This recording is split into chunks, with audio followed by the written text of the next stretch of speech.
Argentina ভক্তদের জন্য বড় খবর, কোয়ার্টার ফাইনালে ওঠার লড়াইয়ের আগে বদলে যেতে পারে লিওনেল স্কলোনির শুরুর একাদশ। মিশরের বিপক্ষে গুরুত্বপূর্ণ ম্যাচে 3টি পজিশনে পরিবর্তন ইঙ্গিত মিলেছে। তাহলে কারা আসছেন একাদশে আর কারা বাদ পড়তে পারেন, চলুন জেনে নেওয়া যাক।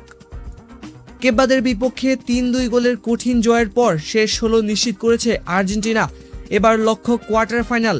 সেই লক্ষ্য সামনে রেখে দল নিয়ে নতুন পরিকল্পনা করছেন কোচ লিওনেল স্কলোনি। সবচেয়ে বড় আলোচনা হচ্ছে লিওনেল মেসির স্ট্রাইকার পার্টনার কে হবেন, লাউতারো মার্টিনেজ নাকি হুলিয়ান আলভারেজ। এই দুই তারকার মধ্যে একজনকে বেছে নিতে হবে স্কলোনিকে। কেবাদের বিপক্ষে লাউতারো গোল না পেলেও মেসির জন্য দারুণ একটি সুযোগ তৈরি করেছিলেন। অন্যদিকে বদলি হিসেবে নেমে আলভারেজও ভালো চেষ্টা করেছেন, তবে গোলের দেখা পাননি।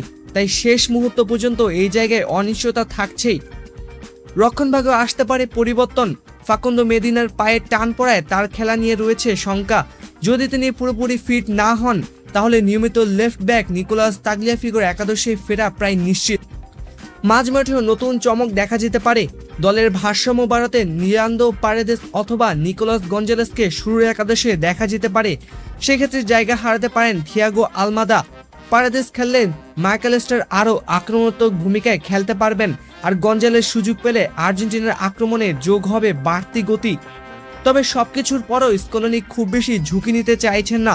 কেবাদের বিপক্ষে যে দলটি খেলেছিলেন সেটিই তিনি সবচেয়ে ভারসাম্যপূর্ণ মনে করছেন। তাই কয়েকটি পরিবর্তন এলেও দলের মূল কাঠামো একই রাখার সম্ভাবনাই বেশি। এখন দেখার বিষয় মিশরের বিপক্ষে মাঠে নামার আগে স্কলোনি কি সিদ্ধান্ত নেন। তার এই কৌশল কি আর্জেন্টিনাকে কোয়ার্টার ফাইনালে টিকিট এনে দেবে? আপনার সম্ভাব্য একাদশ কি?